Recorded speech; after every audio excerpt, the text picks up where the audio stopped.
Hi dears, welcome back to Mukunda creation. நம்ம இன்றைக்கி பார்க்க போகிற ரெசிபி என்னென்னு பார்த்தீங்கன்னா, எல்லோருக்கும் பிடிச்சமான காரசாரமான சிக்கன் ரோஸ்ட் ரெசிபி. அதாவது ரோடு கடையில் கிடைக்கக்கூடிய அதே சேம் டேஸ்டியான சிக்கன் ரோஸ்ட் ரெசிபியை தான் நம்ம இன்றைக்கி பார்க்க போகிறோம். ரோட்டு கடையில் கிடைக்கக்கூடிய எந்த வகையான ஒரு ஃபுட்டாக இருக்கட்டும், அதோடைய டேஸ்ட்டே தனிதாங்க. இன்னும் சொல்லப்போனால் அவங்க சிக்கன் ரோஸ்ட் ரெசிபியில் வந்து நிறைய இன்க்ரீடியன்ட்ஸ் வந்து சேர்த்து செய்கிறதுனால தான் டேஸ்ட் அதிகமாக இருக்குன்னு நீங்கள் நினைப்பீங்க. பட் அந்த அளவுக்கு கிடையாதுங்க. ஜஸ்ட் கம்மியான இன்க்ரீடியன்ட்ஸ் வச்சு அசத்தலாக சிக்கன் ரோஸ்ட்டு செய்கிறது தான் அந்த ரெசிபியோட ஸ்பெஷல். வாங்க கடகடன்னு சிக்கன் ரோஸ்ட் ரெசிபி எப்படி செய்கிறதுன்னு பார்த்துடலாம். நீங்கள் நம்ம சேனலில் ஃபஸ்ட் டைம் பார்க்குறவங்களா இருந்தீங்கன்னா சப்ஸ்கிரைப் பண்ணிவிடுங்க. ரைட் சைடில் உள்ள பெல் ஐக்கன் கிளிக் பண்ணிவிட்டு ஆல் ஆப்ஷன் செலக்ட் பண்ணிட்டீங்கன்னா நான் ஃபர்தராக வீடியோஸ் அப்லோட் பண்ணும்போது உங்களுக்கு இமீடியட் நோட்டிஃபை ஆகும். இந்த ரெசிபி உங்களுக்கு பிடித்திருந்தால் லைக் பண்ணுங்கள், ஷேர் பண்ணுங்கள், கமெண்ட் பண்ணுங்கள். இந்த ரெசிபி செய்கிறதுக்கு ஃபஸ்ட்டு இஞ்சி பூண்டு பேஸ்ட்டு அரைச்சி எடுத்துக்கலாம். இந்த டைமில் ஒரு சின்ன டிப்ஸ் வந்து உங்களுக்கு ஷேர் பண்ணலான்னு இருக்கேன். அதாவது நம்ம இஞ்சி பூண்டு பேஸ்ட்டு வந்து அதிகமாக அரைக்கும் போது நம்ம தண்ணி எதுவும் சேர்க்காமலே சூப்பராக நமக்கு அரைச்சி கொடுத்துரும். பட் கொஞ்சமாக குவான்டிட்டி பண்ணுறதுனால நம்ம தண்ணி சேர்த்து அரைப்போம். அப்படி தண்ணி சேர்க்குறதுக்கு பதிலாக நம்ம வெங்காயம் சேர்த்துக்கலாங்க. வெங்காயம் சேர்த்து அரைச்சிக்கிட்டோம்னா நம்ம வதக்கும் போது சீக்கிரமாக பச்சை ஸ்மெல் போயிடும். நமக்கு அடுப்பில் தீ வந்து ரொம்ப நேரமாக யூஸ் ஆகாது. அதுக்காக தான் இந்த சின்ன டிப்ஸை உங்களுக்கு ஷேர் பண்ணுறேன்.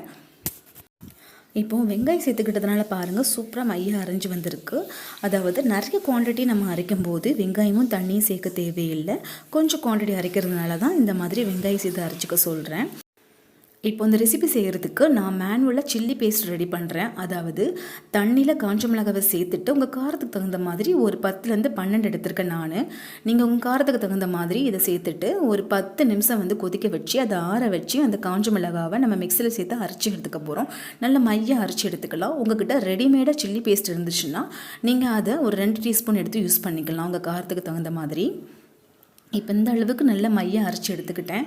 பாருங்கள் சூப்பராக அரைச்சி வந்திருக்கு. நம்ம இதுக்கு பதிலாக காஞ்ச மிளகாத்தூள் யூஸ் பண்ணலாமல் நீங்கள் கேட்பீங்க. பட் அந்த மாதிரி யூஸ் பண்ணுறதுனால டேஸ்ட் கொஞ்சம் கம்மியாக சான்சஸ் இருக்குது. அதனால் இந்த மாதிரி ஃப்ரெஷ்ஷாக நம்ம அரைச்சி எடுத்துக்கிட்டிங்கன்னா அதோடைய டேஸ்ட்டே சூப்பராக இருக்கும். இப்போ நம்ம ரோஸ்ட் பண்ணுறத பார்த்துடலாம். அதாவது எந்த பாத்திரத்தில் நம்ம வந்து சிக்கன் ரோஸ்ட் பண்ண போகிறோமோ அந்த பாத்திரத்தை நல்லா சூடு பண்ணிக்கோங்க.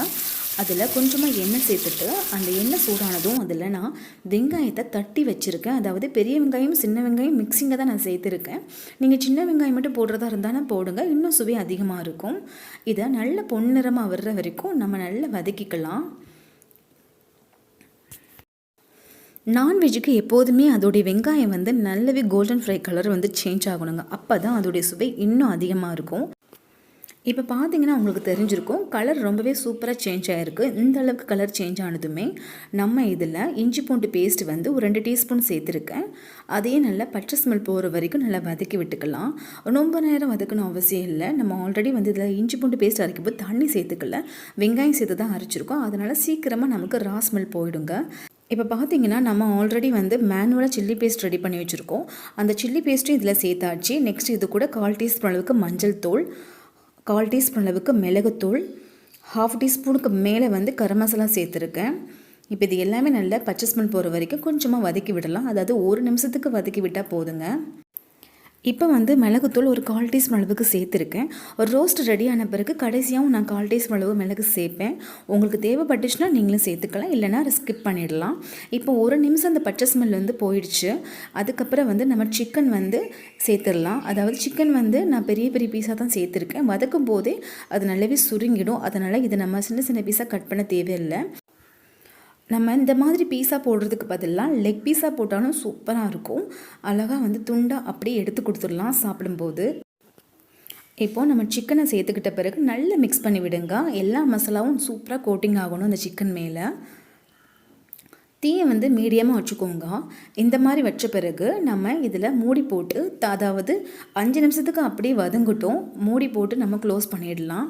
அது தண்ணி விடுற வரைக்கும் நம்ம நல்லா மூடி போட்டு க்ளோஸ் பண்ணணும். தண்ணி இப்போதைக்கு சேர்த்துக்க வேண்டாம். ஏன்னா சிக்கன்லாம் ஆல்ரெடி தண்ணி கன்சிஸ்டன்சி இருக்குங்க. அதனால் நம்ம தண்ணி எக்ஸ்ட்ரா தேவையில்லை சேர்க்கறதுக்கு. இப்போ ஒரு 5 நிமிஷம் ஆயிடுச்சுங்க. பாருங்கள் கொஞ்சமாக அந்த சிக்கன்லேருந்து தண்ணி எல்லாம் லைட்டாக வந்து கொதிக்குது பாருங்கள். இந்த டைமில் நம்ம மறுபடியும் கிளறி விடலாம். அதாவது இந்த ரோஸ்ட் பண்ணுறதுக்கு நம்ம மூடி போட்டு ஒரு 5 நிமிஷத்துக்கு ஒரு டைம் வந்து கிளறி விடணுங்க. அவ்வளோதாங்க, சூப்பராக ரெடி ஆயிரும்.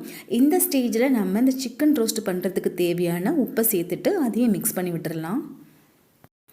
இந்த சிக்கன் ரோஸ்ட் ரெசிபி பண்ணும்போது தீயை வந்து ஸ்லோ டு மீடியம் தான் மெயின்டைன் பண்ணணும். அதிகமாக வச்சிங்கன்னா தீஞ்சு போயிருங்க. அதனால தான் இப்போ பாருங்கள், நான் தண்ணியை சேர்த்துக்கல, மூடி போட்டு 5 நிமிஷத்துக்கு ஒரு டைம் கிளறிட்டே இருக்கேன். இந்த அளவுக்கு தண்ணி தானாகவே பிரிஞ்சு வந்திருக்கு. அதனால தான் நான் தண்ணி எதுவும் சிக்கனில் சேர்த்துக்கல. நான் இப்போ தான் கொஞ்சமாக தண்ணி சேர்த்துக்க போகிறேன். அதாவது நம்ம சில்லி பேஸ்ட்டு அரைச்சி எடுத்துக்கிட்டோம்ல மிக்ஸி ஜாரை, அதில் ஒரு 1/2 டம்ளர் தண்ணி சேர்த்து நான் இதில் மிக்ஸ் பண்ணி விடுறேன். இதுக்கு மேலே நம்ம தண்ணி சேர்க்க தேவையில்லை. ஆல்ரெடி வந்து நமக்கு வந்து ஹாஃப் பாயில் ஆகிடுச்சு, பாதி வாசிக்கு மேலே நல்லாவே குக் ஆகிடுச்சு சிக்கன்.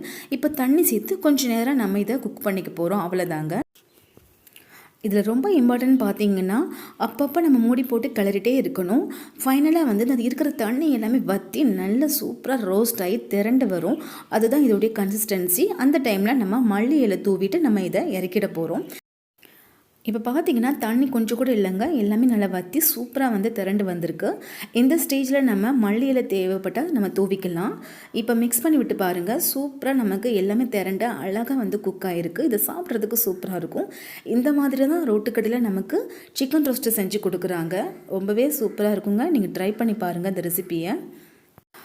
இந்த ரெசிபி சட்டுன்னு செஞ்சிடலாம். இந்த ரெசிபி செய்கிறதுக்கு நிறைய இன்க்ரீடியன்ட்ஸ் வந்து ஆட் பண்ணிக்கணும் அவசியமே இல்லைங்க. ரொம்பவே சிம்பிளாக நம்ம கையில் இருக்கக்கூடிய பொருளை வச்சு தான் ஃபாஸ்ட்டாக செஞ்சிடலாம் இந்த சிக்கன் ரோஸ்ட்டு. நம்ம அதிகமாக பொருள் சேர்த்துறதுனால தான் டேஸ்ட்லாம் வரும்னு கிடையாது. கம்மியான பொருளை வச்சு சேர்த்தாலே போதுங்க, சூப்பராக அதோடய டேஸ்ட்டு ரொம்ப அமோகமாக இருக்கும். நீங்கள் இந்த ஒரு டைம் வந்து ரோட்டுக்கடை சிக்கன் ரோஸ்ட்டு ட்ரை பண்ணி பாருங்கள். அப்புறம் மறுபடியும் நீங்கள் செஞ்சு சாப்பிடுவீங்க. அந்த அளவுக்கு இதோடைய டேஸ்ட்டு சூப்பராக இருக்கும். இந்த சிக்கன் ரோஸ்ட் ரெசிபி உங்களுக்கு பிடிச்சிருந்துச்சுன்னா நம்ம சேனல் லைக் பண்ணுங்கள், ஷேர் பண்ணுங்கள். இது சம்மந்தமாக ஏதாவது டவுட் இருந்துச்சுன்னா கமெண்ட் பண்ணுங்கள், கண்டிப்பாக ரிப்ளை பண்ணுறேன். மறக்காமல் நம்ம சேனலில் முகுந்தா கிரியேஷனை சப்ஸ்கிரைப் பண்ணிக்கோங்க. தேங்க்யூ.